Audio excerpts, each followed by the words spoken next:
undangan dibuat, gedungnya sudah disewa, catering sudah juga dibayar, semua siap. Apakah ini pasti terjadi? Belum tentu juga. Itu kejadian yang di Saguling beberapa waktu yang lalu. Dia sudah sangat siap itu pernikahan, lalu nyebrang naik perahu. Innalillah, perahunya terbalik, tenggelam itu mempelainya. Ini di luar prediksi sama sekali. Nah, untuk menghadapi semua ini, tidak ada yang lebih pahit dari berharapnya hati kepada Allah. Allahumma ftah lana hikmataka ya Allah.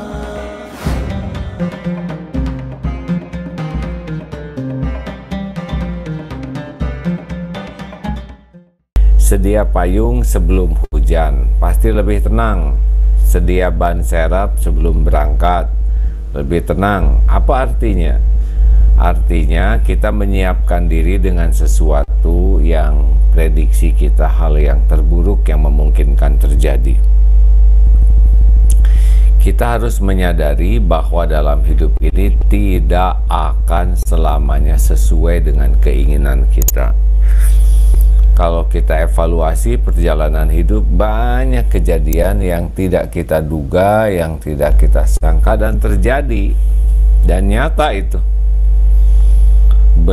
Betapa banyaknya kejadian yang tidak kita harapkan, tidak kita inginkan, dan nyata itu terjadi. Termasuk dari sikap orang lain, ya, atau sikap keluarga, sikap orang tua, sikap anak, sikap tetangga, teman, kawan sejawat, relasi.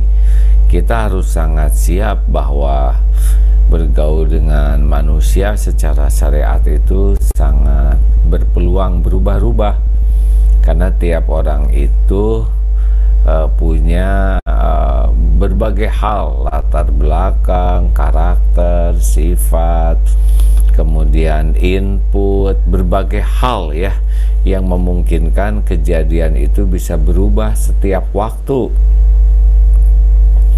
Jadi kita harus siap dengan perubahan-perubahan ini, baik pendamping hidup maupun anak, orang tua, sahabat. Jadi kita harus sangat siap nih dengan perubahan. Mengapa?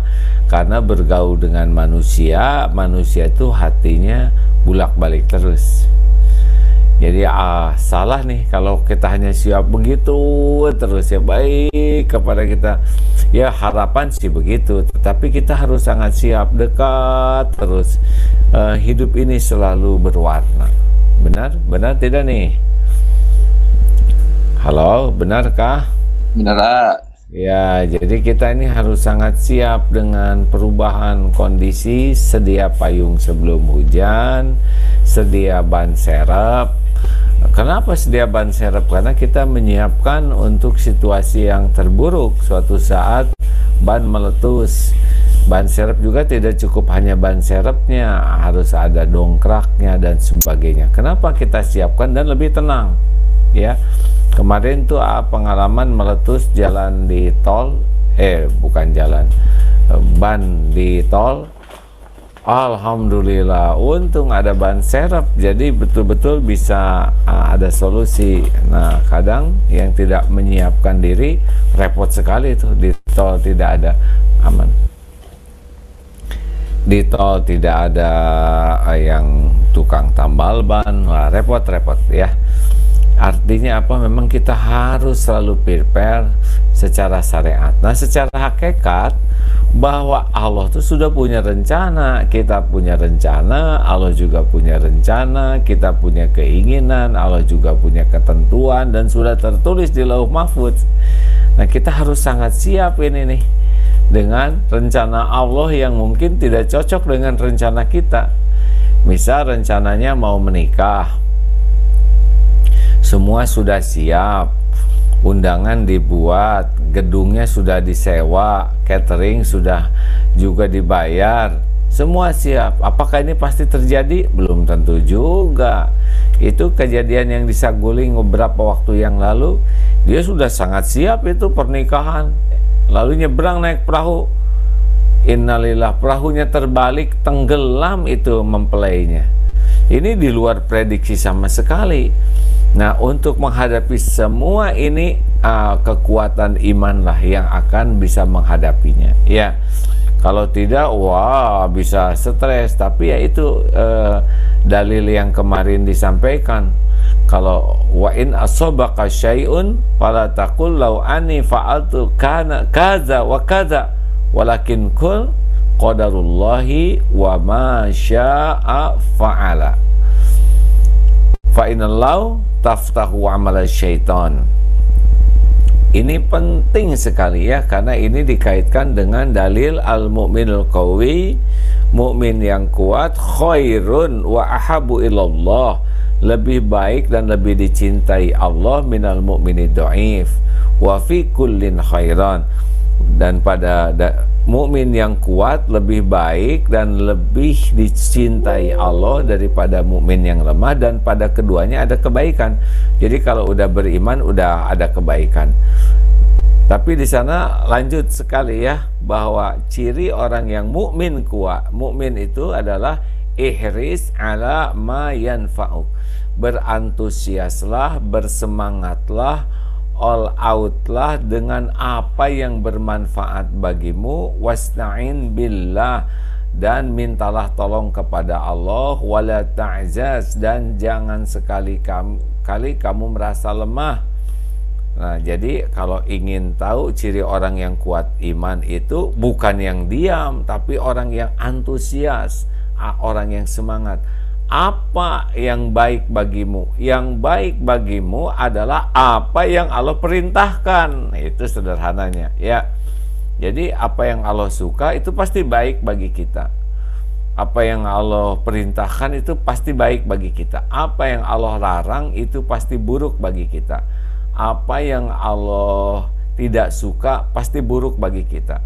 Maka ihris ala ma yanfa'uk itu artinya kita harus antusias dengan apa yang Allah perintahkan, apa yang Allah suka. Tapi wasta'in billah, harus minta tolong, karena tanpa pertolongan Allah kita tidak bisa mengamalkannya. Jadi jangan ngandelin semangat saja, nggak cukup, harus minta tolong kepada Allah. Makanya Rasulullah SAW dalam wasiat kepada Siti Fatimah, masih ingat, ya hayyu ya qayyum birahmatika astaghits wa aslih li sya'ni kullah wa la takilni ila nafsi tarfata ainin. Wahai Allah yang maha hidup, yang mengurus segala-galanya sendiri terus menerus tanpa memerlukan bantuan siapapun, dengan rahmatmu tolonglah saya. Wa aslihli, perbaiki urusan saya, kullahu, seluruhnya, wala takilni, dan jangan serahkan kepada saya, ila nafsi tarfata ainin, wala takilni ila nafsi tarfata ainin, dan jangan serahkan kepada saya walaupun sekejap mata. Jadi Rasulullah tuh sekejap mata saja tidak mau, tidak ditolong oleh Allah. Ingin ditolong oleh Allah dalam segala urusan, dalam segala keadaan, setiap saat. Makanya ihris ala ma yanfa'uk wasta'in billah wala ta'jaz, dan janganlah sekali-kali kamu merasa lemah, karena Allah yang maha dekat bisa menolong kita. Nah, ini sudah all out, termasuk perencanaan, termasuk persiapan yang baik ya. Apa yang Allah suka, gagal dalam merencanakan sama dengan merencanakan kegagalan. Semua prepare dengan sangat baik, bikin proposal yang baik, punya database yang baik. Apa yang Allah suka, lakukan. Tapi sesudah itu kita harus sangat siap. Wa in asobaka syai'un, dan jika Allah memberikan musibah, sesuatu yang tidak cocok, yang tidak sesuai harapan, tidak sesuai keinginan, tidak sesuai rencana, ini kita harus siap bahwa selain kita punya ikhtiar, punya rencana, Allah juga punya rencana ya. Jadi tidak harus selalu cocok rencana kita dengan rencana Allah, dan yang terbaik itu pasti rencana Allah, dan yang pasti terjadi juga rencana Allah. Nah, makanya harus prepare di hati kita, enggak boleh cuma satu ya. Tidak boleh hanya siap dengan yang cocok dengan keinginan, Karena yang kita inginkan belum tentu yang terbaik bagi dunia akhirat kita. Nah, terjadilah misalkan sesuatu yang tidak kita inginkan, yang tidak cocok, yang tidak sesuai harapan, yang betul-betul di luar dugaan. Tadi dalilnya, wa in asobaka syai'un wala taqul lau anni fa'altu kana kadza wa kadza. Aduh, seandainya saya tidak berbuat ini, pasti tidak akan begini, tidak akan begitu. Tidak boleh, harus katakan kalau udah terjadi, qul qadarullahi wa ma syaa fa'al. Ini sudah takdir Allah episode ini. Kejadian ini udah ketetapan Allah, ya. Kemudian Allah berbuat apa yang Dia kehendaki. Ini penting luar biasa hadirin. Karena kalau gagal di sini, udah fa innallahu taftahu amala syaitan. Karena kalau udah aduh coba kalau nggak begini, aduh coba kalau kita nggak begitu, itu pasti tipu daya setan masuk, pasti itu. Makanya kemampuan seseorang untuk siap dengan kejadian yang tidak cocok itu penting, dan kemampuan seseorang ridho dengan episode yang Allah tetapkan. Ini dalilnya. Ini sahih hadirin. Ini adalah dalil tentang ketauhidan, tentang kekuatan iman yang bagi luar biasa pentingnya.